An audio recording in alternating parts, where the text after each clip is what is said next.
Hey YouTube, what's going on? ZeroMagnumX. Welcome to another Transformers deck profile. So, this one in particular I found online. I made one change to it, which is taking out what I believe is the 41st card, which is Urban Camo. I don't know if you need it. It gives tough one. But, neat story behind this one. If you don't want to sit through the rant, I'll probably put in like when the deck profile starts. This guy, I opened some Siege 3-packs and I pulled him.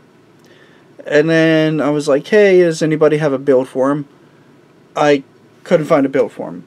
So I'm like, alright, I'll trade off General Megatron because I want Nemesis Prime. So I got Nemesis Prime and a security checkpoint for our boy General Megatron here. And before you think I like scammed the dude or whatever, no, I went and bought more random Siege 3 thinking, oh, maybe we'll see what I can get. And this is the second copy of General Megatron I pulled from random booster packs at the same GameStop. I kid you not, I went in first, bought packs from GameStop, opened it up, had General Meg in it, if I'm not mistaken. I think they have 5 packs. I did it again, I think they had like 5 to 8 packs, something like that. Open them again. I don't know what it is, but this card wanted to come to me, so here we are. I'm trying to make him work. This is the best deck that I saw that seemed like it had the most consistency with it to make General Megatron work.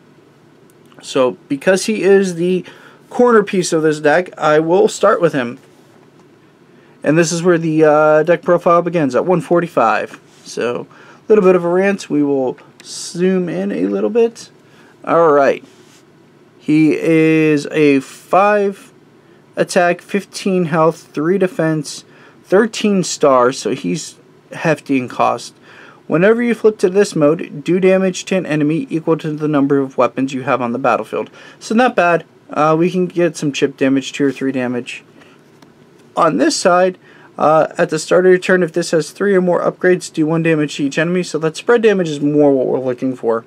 With Megatron, he is 7 attack, 15 health, and 2 defense, so he can get into combat on this side. Fairly straightforward, fairly powerful card.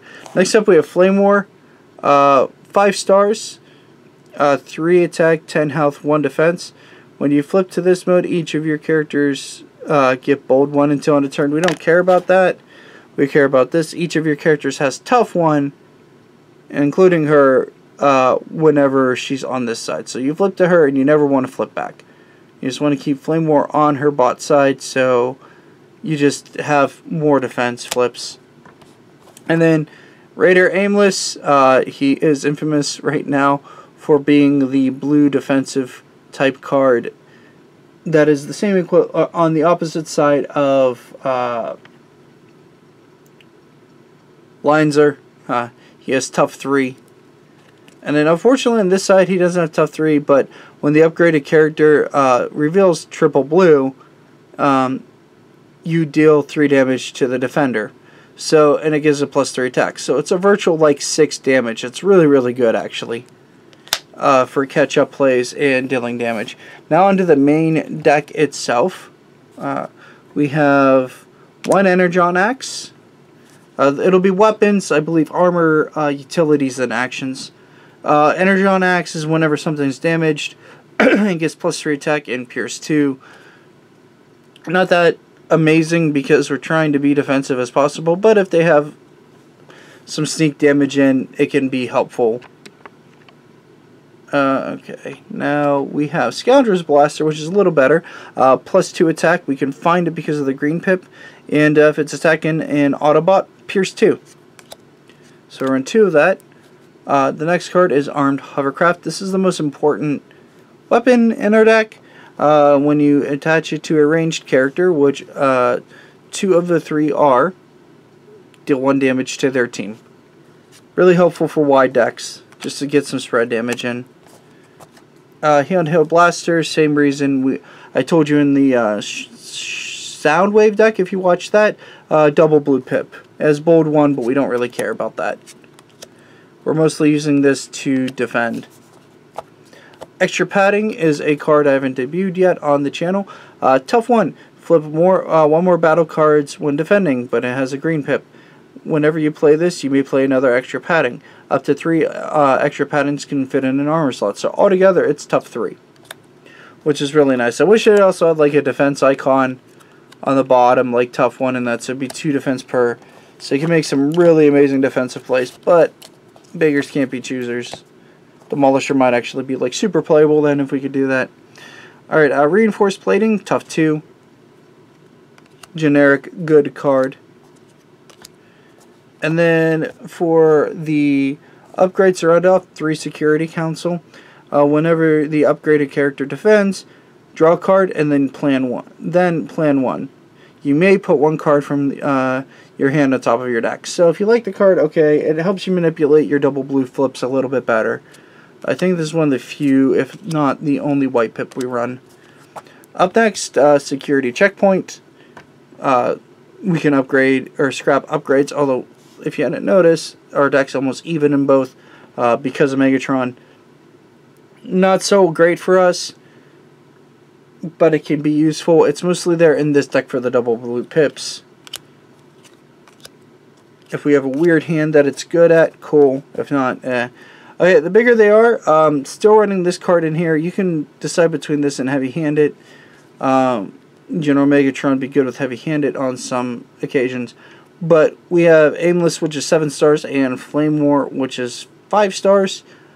So the bigger they are is kind of a nice include. We get some pierce damage and some attack power up.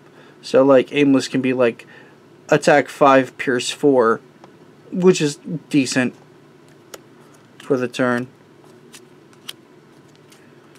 Okay, this is the other white pip card. I forgot about it for a moment. Equipment Enthusiast. It's just draw power, helping us find what we need. Say we're lucky enough to get like 2 or 3 armors on, then it's like a draw 2. So it's like a pep talk, which is fine. Vaporize, scrap an enemy upgrade. Disarm, this is a change I made too from the list I saw.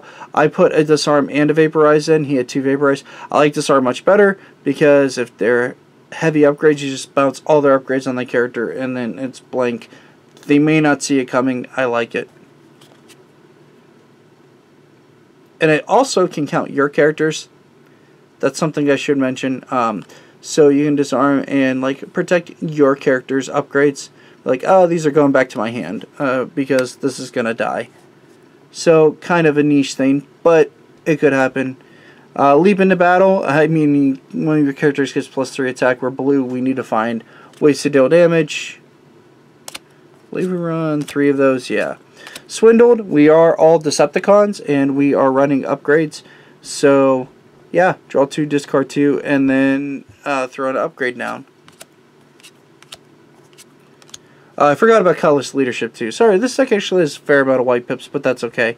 So, you can move damage from one of your leaders. So, if you decide to get attacky with Megatron quick, you can throw the damage like on Aimless and be like, okay, goodbye damage, we KO Aimless and upgrade something. So kind of there, kind of not.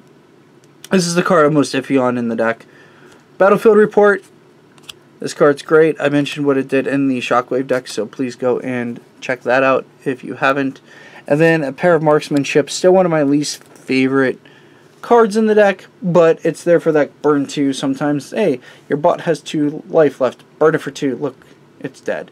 Alright, I hope you enjoyed this General Megatron deck profile. I haven't gotten to test this yet. I'm excited to. And stay tuned for the next profile. And I hope you like the Transformers content. Let me know down in the comments below. And have a wonderful day. Later, everybody.